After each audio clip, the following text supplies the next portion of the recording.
Ümidin kənarında qədim Azərbaycan torpaqlarının sükut dolu səhərlərində, dağların qoynunda ucsuz-bucaqsız ovçuların, şirin çayların və əsrlərin izi ilə dolu kəndlərdə insan ruhunun dərinliklərinə toxunan hekayələr doğulurdu. Məhəmmədabad kəndinin dar, daş döşənmiş yolları üzərində yayılan hər bir addım, sanki keçmişin sirli səsinin gözlənilməz ümidləri və qəlblərdə yanıb sönən arzuları canlandırırdı. Bu kənddə hər daş, hər yarpaq, hər axan çay öz hekayəsini danışır, köhnə nağılların və əfsanələrin ruhunu yaşadırdı. Kəndin kiçik evlərindən birindən Aydın adlı gənc bir oğlan yaşayırdı. O, əzəmətli dağların ətəyində böyümüş, sadə kənd həyatının incə ləzzətlərini, torpağın səmimiliyini və insanın qəlbindəki dürüstlüyü öyrənmişdi. Aydın uşaqlıqdan etibarən atası Məhəmmədin dediyi həyat, qəlbin dərinliyində gizli olan ümidlər kimi heç vaxt sönməz sözlərini dinləyərək böyümüşdü. Hər səhər günəşin ilk şüaları pəncərədən içəri sızanda, o dağların səssiz dilinə qulaq asar, təbiətin ahəngində öz həyatının ritmini tapmağa çalışardı. Bir bahar səhəri çiçəklərin rəngarəng dünyası kəndi bürüdü və havada şirin çiçək qoxuları doldu. O gün Aydın öz adət-ənənələrinə sadiq olaraq ailəsinin kiçik təsərrüfatında çalışır, günəşin isti şüaları altında torpaqla ünsiyyət qururdu. İşlər arasında onun diqqətini kəndin digər ucundan gülümsəyən, dərin baxışlı Zəhra adlı gənc bir qız cəlb etdi. Zəhra gözlərindəki mavi dərinliklə sanki dağ göylərinin rəngini daşıyırdı və saçları kəndin çiçək bağlarını xatırladan yumşaq, qızılı dalğalar kimi axırdı. Onun gülümsəməsi kəndin sərt, lakin səmimi həyatında yeni bir ümid işığı kimi parlayırdı. Aydın və Zəhra arasındakı ilk qarşılaşma sanki taleyin incə toxunduğu bir an idi. Kənd meydanında yaşlı palıd ağacının kölgəsində təsadüfən görüşən bu iki gənc öz iç dünyalarının dərinliyində gizlənən arzuları, ümidləri və kədərləri paylaşmağa başladılar. Aydının səmimi sözləri Zəhranın ürəyindəki gizli acıları sakitləşdirir, onun ruhuna incə bir şəfa verir, sanki hər kəsin həyatında olan çətinlikləri unudub, yenidən ümid dolu günlərə inam bəxş edirdi. Kənd həyatı Tolstoyun romanlarındakı kimi həm sevinç, həm də kədər dolu idi. Hər gün kəndin dar küçələrində addımlayarkən insanlar keçmişin ağır xatirələri ilə gələcəyin naməlum ümidləri arasında səyahət edirdilər. Ailəvi dəyərlərin, köhnə adət-ənənələrin və xalqın uzun illər boyu yığdığı təcrübələrin təsiri altında hər kəs öz həyatını böyük bir mənə ilə yaşamağa çalışırdı. Aydın atası Məhəmmədin sözlərini, köhnə nəsillərin hikmətini qucaqlayaraq insanlığın əsl dəyərinin sevgi və mərhəmətdə gizlənməsini başa düşürdü. Günlər keçdikcə Aydın və Zəhra arasındakı bağ daha da möhkəmləndi. Onlar kəndin kənarında yerləşən çayın sərin sularında əks olunan dağların silueti altında saatlarla söhbətlər edirdilər. Hər söhbət sanki həyatın hər küncünün, qəlbin ən dərin sirlərini və insan ruhunun mübarizəsini əks etdirirdi. Aydın Zəhraya öz nəxəs duyğularının, gəncliyin işıltılı arzularını və gələcəyə olan inamını danışarkən, Zəhra da onun sakit baxışlarında öz itirdiyi ümidləri tapırdı. Bu anlarda kəndin hər küncündə keçmişin və gələcəyin birləşdiyi, sevginin ən saf və təmiz forması yaşanırdı. Kəndin həyatı yalnız sevgi və səmimiyyətlə dolu deyildi, bəzən taleyin sərt sınavları insanları sınayırdı. Bir gün uzaqda yerləşən qonşu kənddə baş verən qəfil bir fəlakət Məhəmmədabad kəndinin sakinlərini dərindən sarsıtdı. Dağların ətəyində yerləşən o kənddə baş verən dağıdıcı sel yüzlərlə insanın və heyvanın həyatını təhlükəyə atdı. Xəbərlər sürətlə yayılmağa başlayanda Aydın, Zəhra və bütün kənd sakini dərhal yardıma koşdu. İnsanlıq, millət sevgisi və əzmkarlıq o gün kənd meydanında bir araya gələn hər bir fərdin üzündə parıldadı. Aydın atası Məhəmməddən aldığı həyat dərslərini xatırlayaraq kəndin yaşlıları ilə birlikdə yardım işlərinə rəhbərlik etdi. Onun sakit, amma möhkəm liderliyi insanların çətin anlarda belə ümidlərini itirməməsinə, birlikdə hər bir fəlakətin öhdəsindən gəlməyə qadir olduqlarını göstərdi. Zəhra isə yaralılara, kimsəsizlərə və ehtiyacı olan hər bir insana səmimi dəstək verərək kəndin səmimiyyət simvoluna çevrildi. Hər kəsin qəlbindən insanlıq və mərhəmətin dərin izləri silinməz bir şəkildə yazıldı. Fəlakətdən sonra kəndin ətrafında yayılan acı və kədər, eyni zamanda yeni ümidlərin də başlanğıcına çevrildi.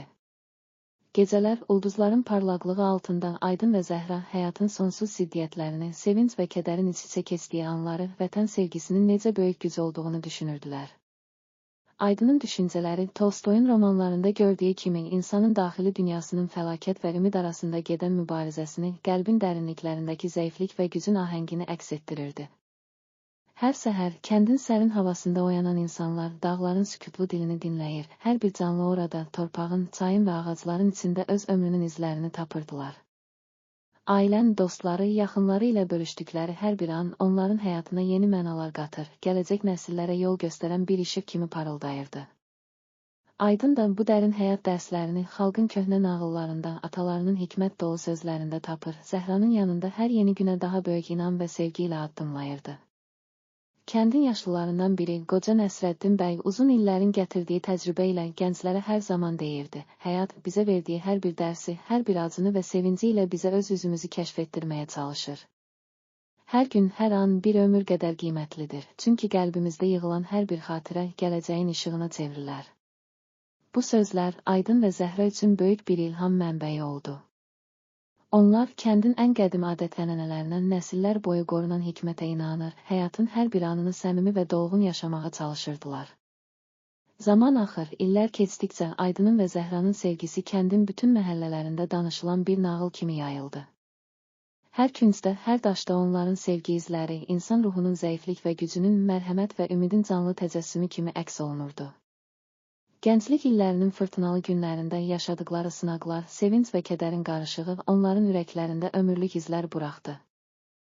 Bir gün yay günlərinin isti günəşində Aydın və Zəhra kəndin kənarındakı geniş otlaqda oturub, uzaqda dağların əbədi siluetini seyr edirdilər.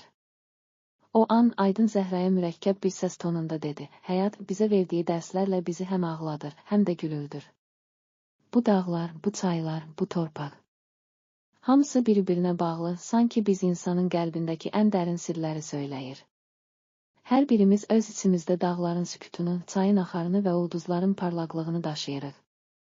Zəhra Aydının sözlərində öz gələcəyini, öz sevinclərini və kədərini görərək, gülümsəyərək cavab verdi: bəli, əzizim. Hər birimiz bu geniş kainatın bir parçasıyıq.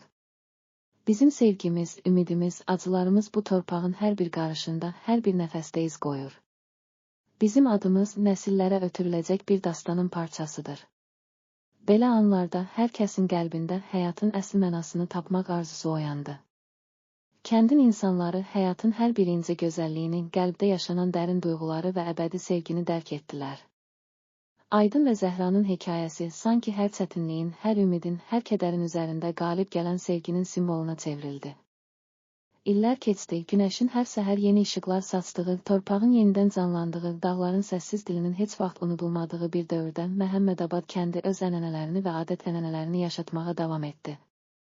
Gənclər Aydın və Zəhranın izindən gedərək insanlığın ən böyük dəyərlərini, səmimiyyət, mərhəmət, ədalət və əbədi sevgi ürəklərində daşıdılar. Hər kəs həyatın çətin sınaqları qarşısında belə ümidin kənarında, qəlbinin dərinliyində gizlənən işığı itirmədən yoluna davam etdi. Beləliklə, ümidin kənarında adlandırılan bu hekayə dağların və çayların, insanın ürəyi və zəhmətinin, sınaqların və sevincin əbədi rəqsini danışdı. Hər an, hər addım, hər kəsin içində öz əksini tapdı. Həyat, acı ilə şirin, kədər ilə sevincin iç-içə keçdiyi Tolstoyun əsərlərindəki kimi böyük bir roman idi. Hər kəs öz həyat hekayəsində yaşadığı hər bir anın dəyərini, insanın qəlbində gizlənən ən dərin arzuları və ümidləri kəşf etdi. Bu kəndin, bu dağların və bu səmimi insanların hekayəsi nəsildən nəslə ötürülən sarsılmaz bir inam, dərin mərhəmət və əbədi sevgi dastanına çevrildi. Hər kəs, hər bir nəfəsində, hər bir baxışında və hər bir ürəyində həyatın əsl mənasını, insanın öz içində gizlənən gücü və ümidini tapmağa çalışdı. Kəndin ucsuz bülbülləri, çayın sərin axarı, dağların əbədi möhtəşəmliyi sanki hər bir insanın qəlbində yanan ümidin rəmzi idi. Və nəhayət, gecənin qaranlığında ulduzların səmaya səpildiyi o sakit anlarda Məhəmmədabad kəndinin hər bir sakinin, Aydın və Zəhranın sevgisinin və insanlığın əbədi mübarizəsinin izlərini qəlblərində yaşadılar. Onların hekayəsi sanki bütün həyatın mənasının, insanın əzabını, sevincinin, ümidini və acısını, hər şeyin bir-birinə bağlı olduğunu bizə bir daha xatırlatdı. Beləliklə, ümidin kənarında yazılan bu dastan Azərbaycanın qədim torpaqlarında, dağların qoynunda, çayların axarında, kəndlərin dar küçələrində həmişə yaşadı. Hər bir yeni gün, hər bir yeni səhər insanlar bu əbədi işığa, sevgi, ümid və insanlığın birliyi işığına yenidən inam bəxş edirdi. Həyat, Tolstoyun romanlarındakı kimi həm gözəlliyi, həm də acısını, həm sevincini, həm də kədərini özündə birləşdirərək hər bir insanın ürəyində əbədi bir nağıl kimi səslənirdi.